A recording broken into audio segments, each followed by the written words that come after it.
Halloween is a holiday celebrated each year on October 31st.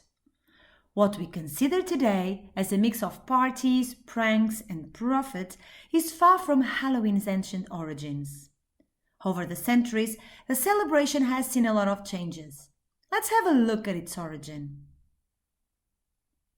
Halloween's origin dates back more than 2,000 years. On November 1st, Europe's Celtic peoples celebrated their New Year's Day, called Samhain. On Samhain Eve, what we now call Halloween, spirits were thought to walk the earth. Fairies, demons, and other creatures were also said to be abroad. To save people from all these creatures, Celtics used to sacrifice animals to the gods and gather around bonfires. Celts often wore costumes, probably animal skins, to confuse spirits. People believed that the spirits have gone from house to house engaging in silly acts in exchange for food and drink. Later, Christian leaders co-opted pagan holidays, and in the 7th century, Pope Boniface IV decreed November 1st All Saints' Day, or All Hallows' Day.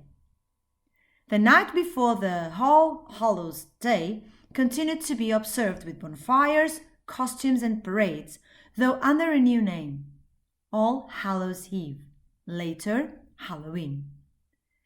European immigrants brought Halloween to the United States, and then it emerged to what we face today, a mixture of fun and treats that make people happy all over the world. This story is called Haunted and is adapted from Harry Tobias' story. In the town of Blakesley, Arkansas, there was a house that everyone knew was haunted. It was an old, neglected house on a side street in the oldest part of town. Sometimes the most wonderful smells issued from the house and filled the street. Sometimes the neighbors would hear the sound of music and laughter coming from the empty house. One day, a man moved into town from a distant city.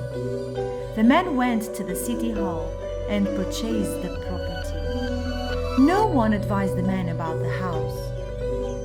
Soon after moving in, strange things began to happen. Odd noises in the night, weird lights drifting from room to room, the smells of baking from the kitchen, and worst of all, the sound of a party when the new owners were trying to sleep.